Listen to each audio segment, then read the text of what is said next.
La pregunta de algunos escépticos y ateos es, si Dios existe, ¿por qué suceden cosas malas? Cosas como las violaciones y hasta desastres naturales. ¿Por qué Dios deja que todo esto suceda? Y esto realmente muestra una falta de conocimiento de quién es Dios y quiénes somos nosotros, los humanos, y de nuestra responsabilidad. Y gran parte de la culpa, no miremos al exterior, mirémonos a nosotros mismos. Gran parte de la culpa de esta ignorancia la tiene la iglesia, la pobre predicación moderna. Porque si realmente las personas supieran quién es Dios, cómo se presenta en la Biblia y quiénes somos nosotros, cuál es la culpa y la responsabilidad de la humanidad, entonces la pregunta sería diferente. Sería, ¿por qué Dios es tan tolerante y misericordioso con una humanidad que siempre le desobedece? ¿Por qué no estamos todos recibiendo ahora el castigo eterno? Hermanos, la iglesia necesita conocer el Dios que presenta la Biblia para que ellos puedan presentárselo a un mundo que está muriendo en sus pecados. En unos estudios anteriores vimos sobre la ira de Dios. Si no lo ha visto, le aconsejo que lo vea. Y hoy quiero hablarles sobre la santidad de Dios.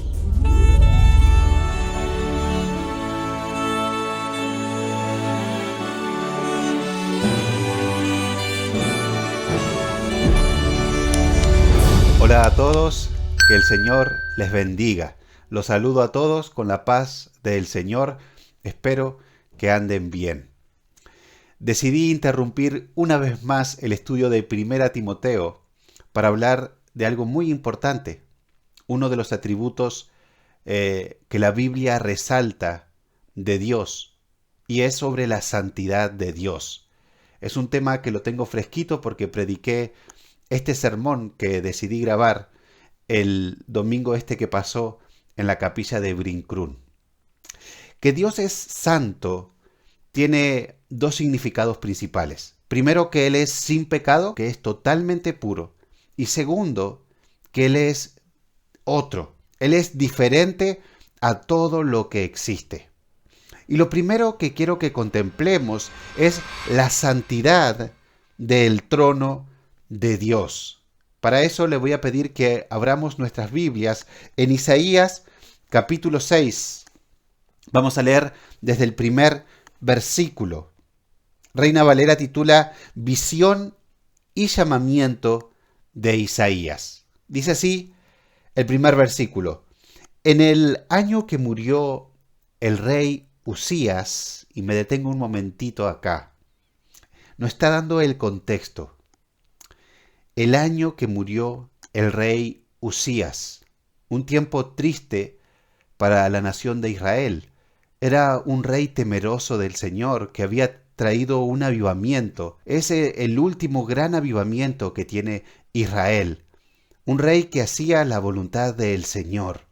Entonces era un tiempo triste para todo verdadero israelita, para todo verdadero hijo del Señor, y seguramente era un tiempo de incertidumbre y tristeza también para el profeta Isaías.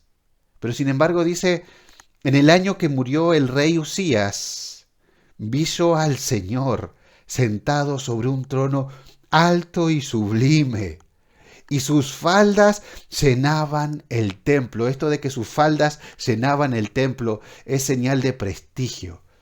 Los reyes se le medía su prestigio por su ropaje y por sus grandes colas que tenían sus vestidos. Pero bueno, las faldas del Señor llenaban el templo. Era un momento de incertidumbre. El rey había muerto, pero el Señor estaba sentado en su trono. Hermanos, estamos en tiempos de elecciones y tal vez no salga el candidato que nosotros queramos, pero debemos saber que Dios es soberano y Él tiene control de todo y Él está en su trono majestuoso. Y dice el versículo 2, por encima de Él había serafines. Esta es una especie de ángeles, pero fíjese que se nos da las características acá. Cada uno tenía 6 alas, Con 2 cubrían sus rostros, con 2 cubrían sus pies y con 2 volaban. Fíjese que estos ángeles tienen 3 pares de alas.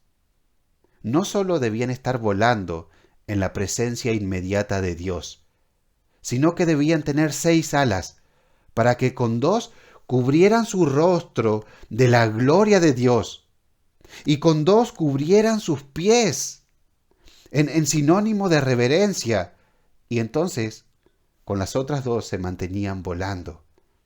Pero fíjese la gloria del trono de Dios, que las criaturas que Dios creó para que estén en su presencia debían tener esta reverencia. Dios creó todas las criaturas con una economía especial. A los peces con aletas para el mar, a los pájaros con plumas para que vuelen. Y estos ángeles debían cubrirse si es que estaban en la presencia de Dios. Y dice el versículo que sigue, y el uno al otro daba voces diciendo, Santo, Santo, Santo, Jehová de los ejércitos, toda la tierra está llena de su gloria.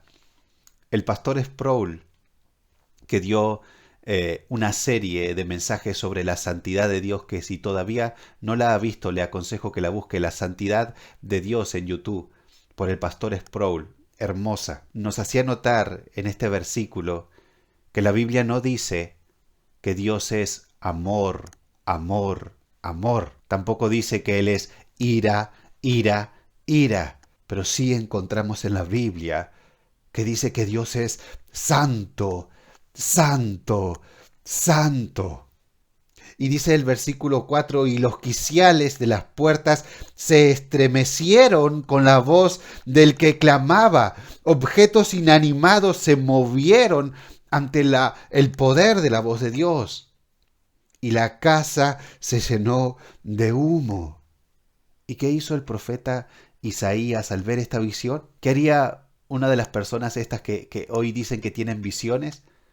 Ya escriben un libro, se van a todos lados a contarlo. ¿Qué hizo el profeta Isaías? Salió corriendo a decir, a esto lo tengo que contar al mundo. Versículo 5. Entonces dije, ¡ay de mí, que soy muerto! Porque siendo hombre inmundo de labios y habitando en medio de pueblo que tiene labios inmundos, han visto mis ojos al Rey, Jehová de los ejércitos. Hermanos, Isaías era un profeta, seguramente con una moral muy elevada, mucho más elevada que nosotros, que cualquiera que esté mirando este video. Sin embargo, él se encontró con algo realmente puro y distinto a todo lo que existe, con el trono majestuoso y santo de Dios. Muchas veces nos pensamos buenas personas, porque realmente no nos hemos encontrado con el Dios Santo. Y hay muchos que aún profesan ser cristianos y viven abrazando su pecado. Eso es porque no conocen al Dios Santo, Santo, Santo. Y dice el versículo que sigue, y voló hacia mí uno de los serafines teniendo en su mano un carbón encendido. Note eso, tomado del altar con unas tenazas. Y tocando con él sobre mi boca, dijo, he aquí que esto tocó tus labios, y es quitada tu culpa, y limpio tu pecado. Isaías necesitó un carbón encendido en sus labios. ¿Se imagina lo que debe ser eso? La última vez que hice un asado me saltó una astilla de carbón y me cayó en el párpado, menos mal que no en el ojo, y me hizo una ampolla. ¿Se imagina un carbón encendido en los labios? ¿Esto que es tan sensible? Hermanos, el proceso de arrepentimiento es doloroso. Es doloroso encontrarnos separados de la gloria de Dios. Es doloroso encontrarnos con la miseria y la culpa de nuestro pecado. Es doloroso saber que le fallamos a un Dios santo.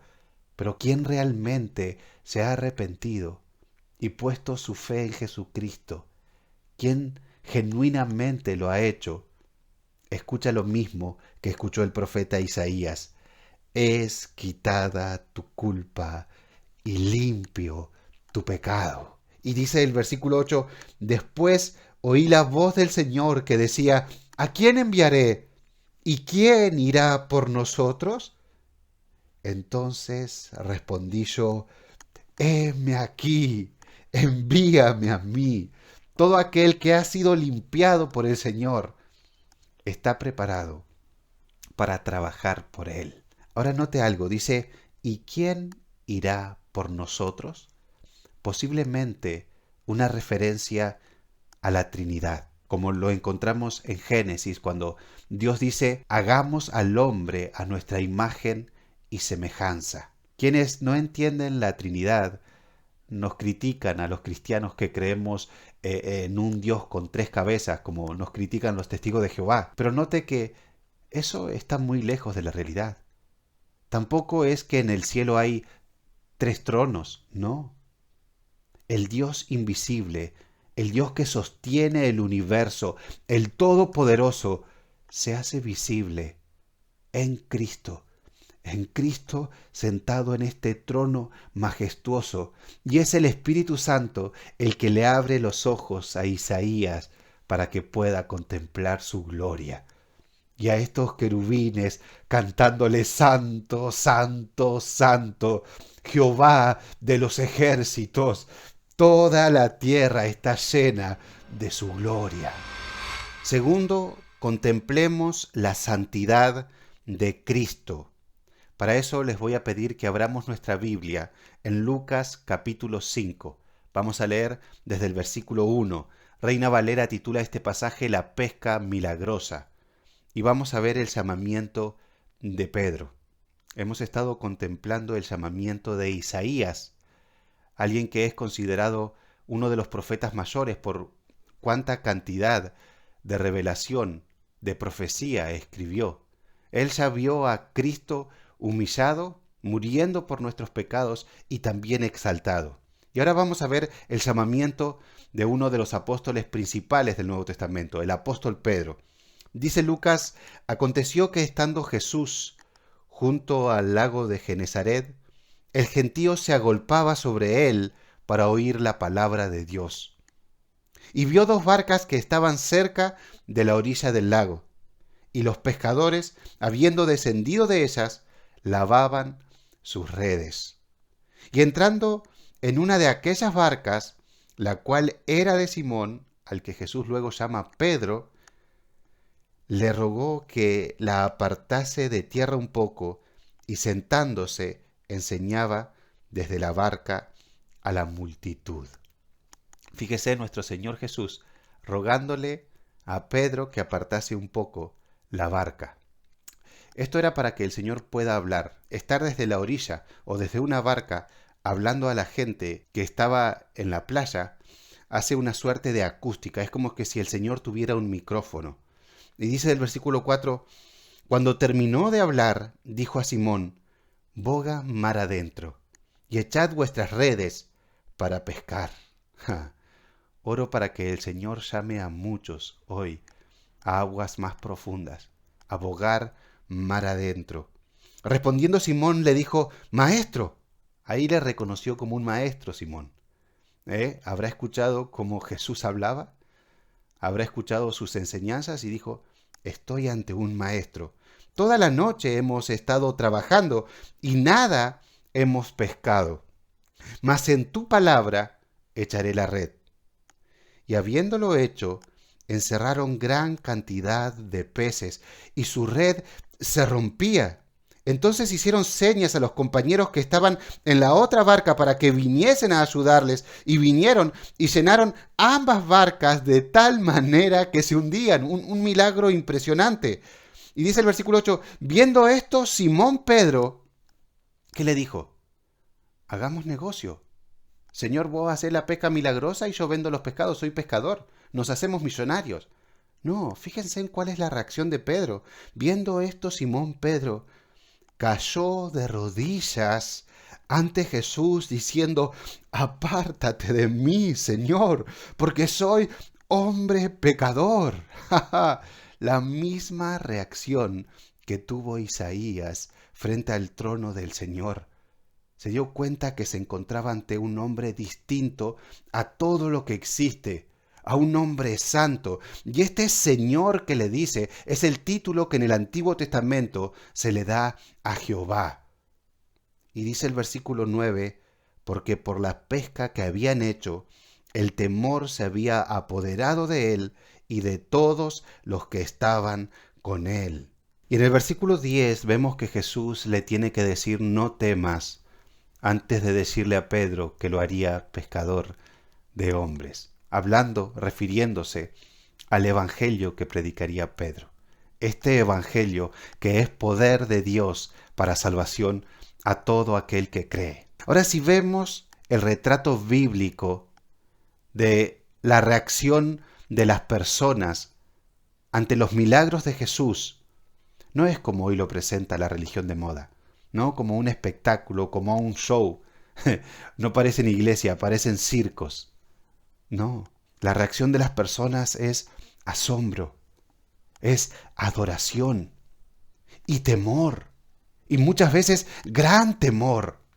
Aún sus discípulos que anduvieron cerca del Señor, que pasaban tiempo con Él, cuando veían el despliegue de su poder, cuando veían calmar la tormenta, hacer enmudecer el viento y el mar, decían, ¿quién es este que aún el mar y el viento le obedecen?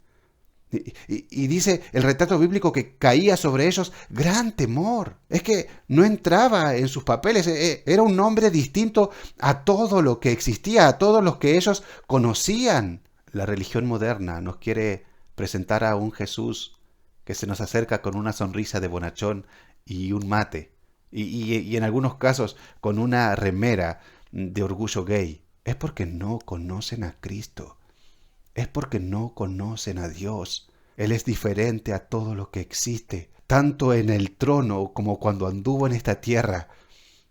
Él sigue siendo y es santo, santo, santo.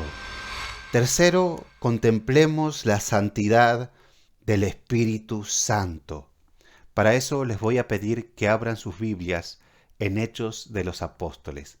Contemplemos la vida de los primeros cristianos, vidas llenas del Espíritu Santo. La historia que quiero que leamos y meditemos se encuentra en Hechos capítulo 5, pero vamos a empezar a leer unos versículos antes para ponerla bien en contexto. Capítulo 4, versículo 32 empiezo a leer.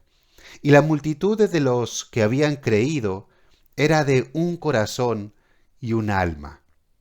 Y ninguno decía ser suyo propio nada de lo que poseía, sino que tenían todas las cosas en común. Y con gran poder los apóstoles daban testimonio de la resurrección del Señor Jesús, y abundante gracia era sobre todos ellos. Así que no había entre ellos ningún necesitado. Note qué interesante esto, porque todos los que poseían heredades o casas las vendían y traían el precio de lo vendido. Ahora, esto no era una imposición de los apóstoles, esto era una ofrenda voluntaria que nacía de un corazón lleno del Señor. Dice el versículo 35, y lo ponían a los pies de los apóstoles. Acá empezaron los primeros apóstoles ricos, entonces, ¿no?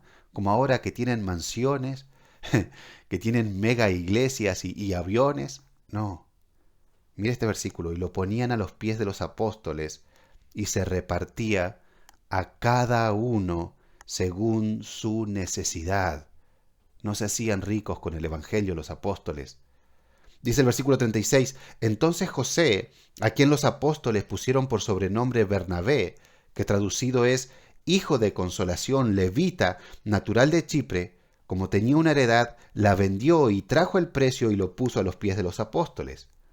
Que en este contexto está la historia de Ananías y Zafira. Capítulo 5. Pero cierto hombre llamado Ananías, con Zafira, su mujer, vendió una heredad.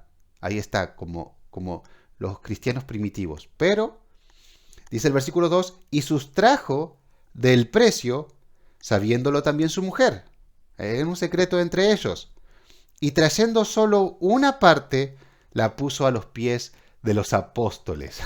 Este es un pecado de hipocresía. Ellos quisieron mostrar la misma piedad que Bernabé, pero hicieron algo distinto. Una parte se la guardaron y una parte nomás llevaron a los apóstoles, ¿no? Es un pecado de hipocresía. Entonces dice el versículo 3, y dijo Pedro, Ananías, ¿por qué llenó Satanás tu corazón para que mintieses al Espíritu Santo? Atención a esto, para que mintieses al Espíritu Santo y sustrajeses del precio de la heredad, reteniéndola, ¿no se te quedaba para ti y vendida no estaba en tu poder? ¿Por qué pusiste esto en tu corazón? O sea, era tu plata. ¿Por qué esta hipocresía? Era tu plata, podías hacer lo que quisieras con ella. Los hermanos no les impusieron una ofrenda, ellos estaban ofrendando de corazón. Y le dice, no has mentido a los hombres, sino a Dios.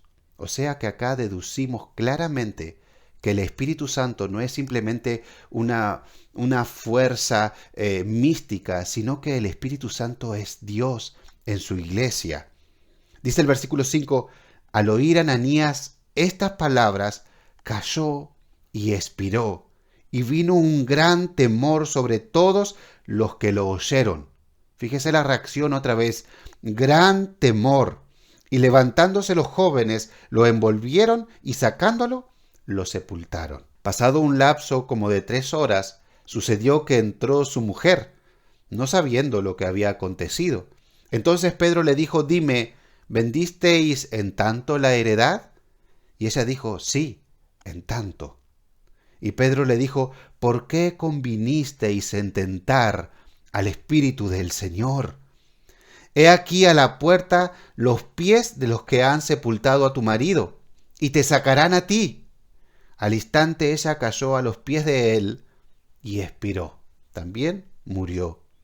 Y cuando entraron los jóvenes, la hallaron muerta, y la sacaron y la sepultaron junto a su marido. Y fíjese la reacción. Y vino gran temor sobre toda la iglesia y sobre todos los que oyeron estas cosas. No voy a desarrollar el pecado de Ananías y Zafira. Todo pecado, por más que a nosotros no nos parezca grave, todo pecado atenta contra la santidad de Dios. Y el Espíritu Santo es Dios en su iglesia. Ahora lo que quiero decir es que posiblemente Ananías y Zafira eran verdaderos cristianos. ¿Sabe por qué lo digo? Porque el pecado de los incrédulos será castigado en el infierno, pero el pecado de sus hijos es castigado ahora. ¿Para qué? Por amor, para que no nos perdamos con el mundo.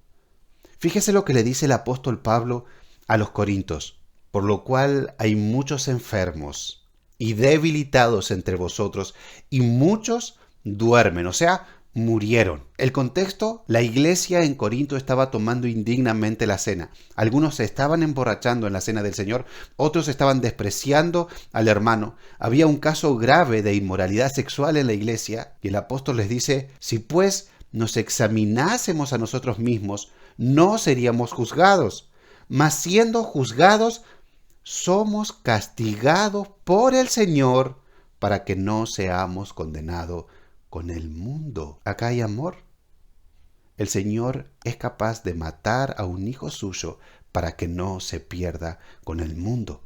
Pero tenemos que concordar completamente con Juan cuando dice que alguien que persevera en el pecado no es un cristiano. Si dice que es cristiano, si dice que conoce a Dios, es un mentiroso y la verdad no está en él. ¿Por qué? Porque si alguien tiene el Espíritu Santo, si alguien tiene al Dios Santo en su ser, no puede perseverar en el pecado.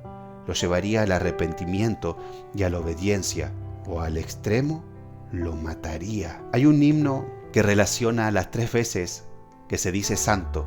Santo, santo, santo. Con la Trinidad. El Padre es santo, el Hijo es santo, el Espíritu es santo. Y si decimos que nuestro Padre es santo, entonces debemos manejarnos con temor y temblor en esta vida. La Biblia presenta a los hijos de Dios como aquellos que temen a Dios. Si decimos que el Hijo es santo, tenemos que tener en muy alta estima la sangre pura que se derramó a nuestro favor. Recuerdo cuando apenas me convertí, tuvimos a mi hijito Joan y tenía unos meses cuando se nos cayó de la cama. Se golpeó la boca y se rompió algo adentro y empezó a sangrar un montón y nosotros nos desesperamos con Soraya hasta que el sangrado paró. Y después que nos lavamos las manos, todo, yo miro y tenía una gotita de sangre en mi brazo. Y le hice una pregunta parecida que hice al inicio del estudio a Dios. Señor, ¿por qué permites que se derrame sangre tan pura, tan inocente? Y fue como que el Señor me contestó, sangre más pura, sangre más inocente se derramó por ti en la cruz del Calvario. La única forma en que un Dios justo y santo, como el que presenta la Biblia, pueda llevar a pecadores como nosotros al cielo, es a través de una sangre muy pura, de la sangre de Cristo. Y si decimos que el Espíritu es santo, entonces cuando un cristiano persevera en el pecado, es un mentiroso y la verdad no está en él, porque a aquellos que Dios salva, también santifica. Recuerde, sin santidad nadie verá al Señor.